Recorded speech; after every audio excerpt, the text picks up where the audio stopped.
Dr. Thomas Paloschi is on a mission to provide an affordable version of longevity to over 1 billion people.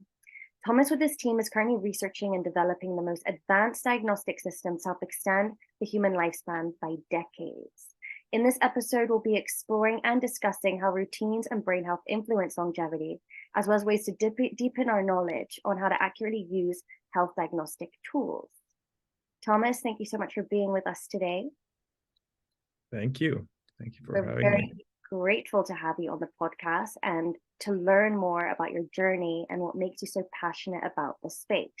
So I'd like to kick off the conversation in understanding what made you so passionate about longevity in particular. Yeah, great.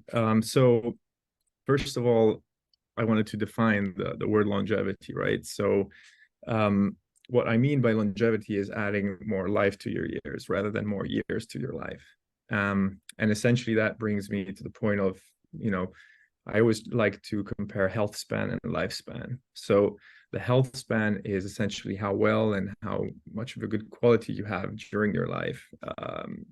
Whilst the lifespan component is how long you can live, how many years you can add to your life. Mm-hmm. And so that connects to why I think longevity is my passion, is because, imagine a world where you have two choices when you're older, in your later stages of life. You can either have a life of joy, full of energy, vitality, and well-being, or have, dementia, pains all over, and not feeling well all the time. So kind of having the ability to choose and to empower someone to get, more energy, more vitality in their lives is why I feel so passionate about this. And so bringing this to the world and, expanding access to the world and over 1 billion people, that's my goal, is why I'm so passionate about this. Beautiful. Yeah. And personally, have you ever gone through a breakthrough that kind of took you on this new path within your work and your vision in your own health journey? Yeah. So, I mean, I like to think about, I went to med school and I was studying about all kinds of diseases, the anatomy, and everything was very focused on a disease, sick care, right? It was all symptom-based medicine. And when I realized about longevity and the fact that we can actually optimize lifespans by interacting and, intervening early and preventing the disease, that's more the well care component. I think that kind of shift from thinking about sick care to the well care component is what I feel is one of the biggest breakthroughs, and what we're trying to, bring to the world is the understanding that you can actually work on your health before actually getting sick and preventing disease rather than, acting on the symptom once the disease has come. So, that brings me to the point that, in the well care space, we're treating people, patients, clients, by diagnosing them early. So the fact that we have these new diagnostic tools, including AI, genomics, that can give us an in-depth analysis and understanding of your well-being and your health, is a huge breakthrough. And it's getting better and better. As we know, AI is a big revolution, and now adding AI onto data and pattern recognition is giving us tools to better understand how well we are feeling right now. And I like to use the example of, we know the S&P 500 decimal by decimal every second, how it moves up and down, but we don't know the levels of cholesterol or vitamin D in our body at any point. So I think empowering people to get that kind of knowledge and give the tools to understand their health and is what is a big breakthrough right now. And so, yeah, early diagnostics and technology is what's the biggest change, I think, right now. And what would you say you're most excited about within the technology space when it comes to what's being innovated that you want to make the most use of? Yeah, so I mean, we're now building these digital twins using all the data that we gather from this technology. So be it AI for brain scans, we use AI overlay on top of MRI scans of the brain to give us volumetric analysis of how you compare to an average population.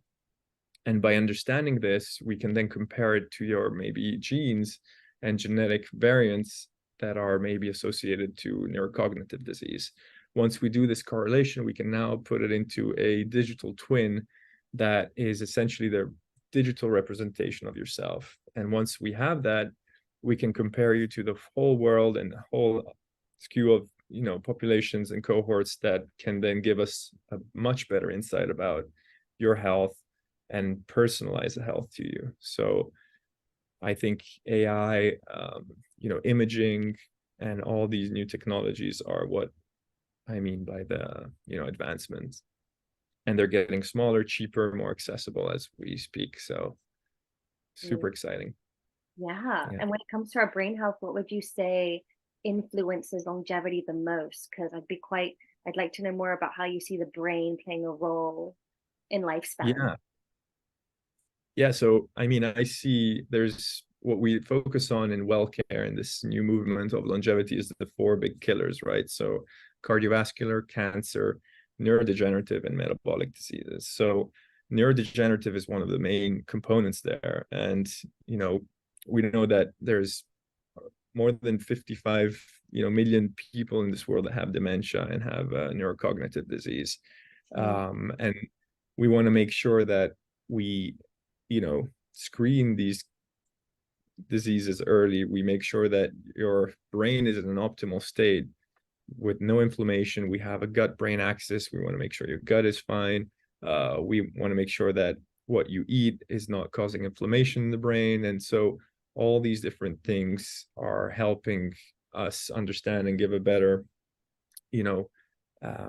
understanding of how these diseases progress and increase your health span, like I said before, and make sure that you live your later stages of life with a better cognitive function. Beautiful. And when it comes to, I guess, people who haven't explored longevity or even like touched into optimizing their own well-being routines, what tools do you think you could give some of our listeners today who could have like a startup almost? Could you give them like top 3 tips on becoming more aware? Right. So, what I typically tell my clients and all my followers is essentially to optimize the 4 key pillars of health. So the 4 key pillars of health are sleep, diet, exercise, and emotional health. So when it comes to sleep, I make sure, the 8 hours are met at night. We need the 8 hours because we need a deep sleep and REM, right? So deep sleep is when you're restoring your brain and regenerating tissues in your brain, and you're cleansing your brain through lymphatic drainage and all these different kinds of tools that your brain and your body has created to help you survive longer and decrease inflammation. The REM stage is, I make sure that you have enough time in REM so that you can, stabilize your memories and make sure that the memory and the whole component of your cognitive function is kept. What else? We have diet. So diet, I typically suggest avoiding all the toxic foods, processed foods. I follow a Mediterranean diet, which I feel is the most complete. It has fruits, whole foods, vegetables, and olive oil, and all the antioxidants and nutrients you need to keep that inflammation down and make sure your brain is functioning well and your body is functioning perfectly. So finally, we have exercise as well. That's one of the most important tools we have in our armamentarium. It's one of the easiest to access, right?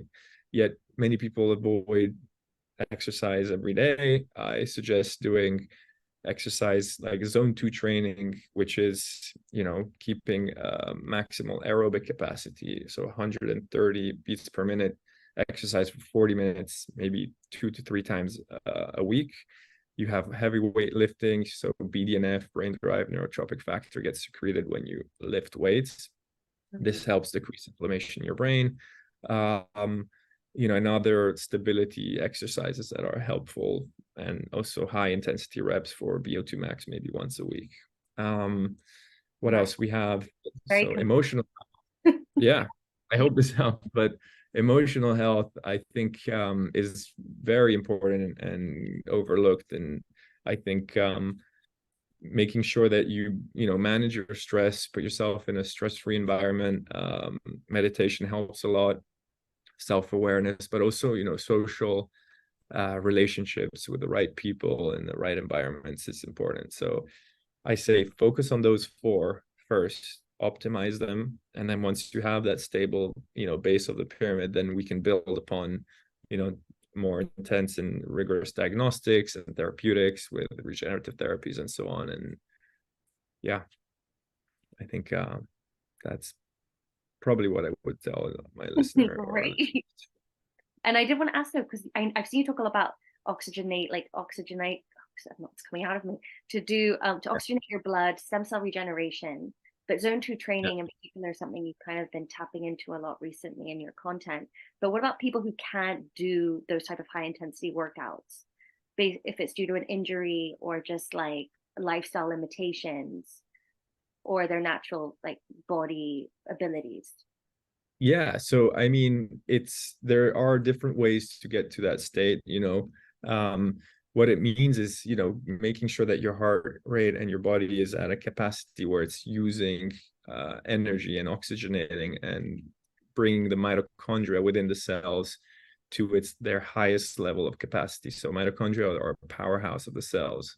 They secrete ATP, and there's a point in time when you're exercising where you're maximally using your mitochondrial energy rather than creating lactate. That's what zone 2 is all about. So once you're above a certain threshold and heart rate is high enough, then you convert energy using lactate rather than your mitochondrial function and ATP and glucose, right? So there are ways to overcome that. You can do,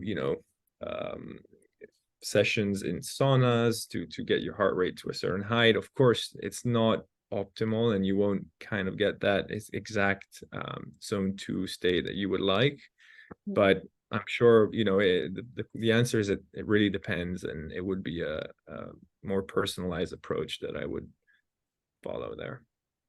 But there are many ways you can get there. And when it comes to diagnostics, because I know this is a big part of what you focus on within your business and like we discussed, what do you think is often overlooked when it comes to understanding the data in diagnostic tools? Yeah, so it's interesting to think about. I always tell my followers and clients, it's where is medicine today? Do you have any idea where medicine is today? If you go to an average clinic around the world, they will have a stethoscope, a reflex hammer, and an otoscope, and that's how they measure different things and they gather data for understanding the well-being and the health of the client. And so if we look at where technology is advanced nowadays, there's much more in-depth and higher technologies that we use that are giving us data and quality data which are incredibly precise, right? So I use the analogy of the pilot and the airplane, right? So how come do pilots and airplanes have routine checkups every single second? They're checking for different parameters, and they make sure every time before they depart, they have all the checklists secured every day, every time they fly. So why aren't we doing that with our own bodies, right? So we should be checking our parameters every day. We should be understanding why and how we're functioning and using these incredible bodies that God has given us. So when it comes to that, we gather all this data, but we can't really so we want to gather more data, and we want to make sure we actionalize on that data. And I think a lot of clinics, a lot of people are not using enough of these tools. Although, yes, there is an issue once you have all these data, like what do you do with it, right? It's hard to understand. And that's why what we're doing, at least at Fountain Life, is we're trying to correlate all these data and give, these correlation studies to make sure that we get the most accurate understanding and evaluation of the disease from that data. And this is going to eventually help us democratize and bring these great tools to the masses. So we're still early. in the game, but you know, a lot of technologies are out there, and I think there's more need to adopt them as we go forward. Wonderful. Thank you so much, Thomas, for sharing your insight with us today. And as a way of saying thank you, I'd love to invite you to do a cognitive assessment that's been provided by our sponsor, CogniFit, which is obviously focused on cognitive assessments and very much shares a similar vision to what you guys are trying to achieve. So working towards this goal together. And yeah, I'd love to invite you to play. So I'm going to make you a host.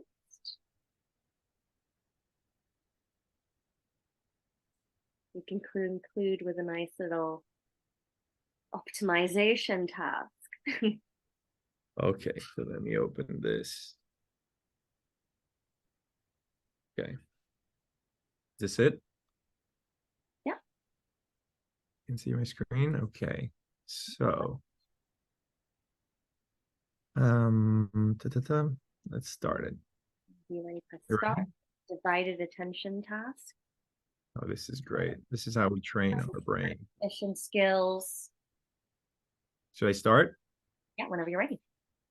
Yeah. Okay, are you ready? Yes. Okay, so no.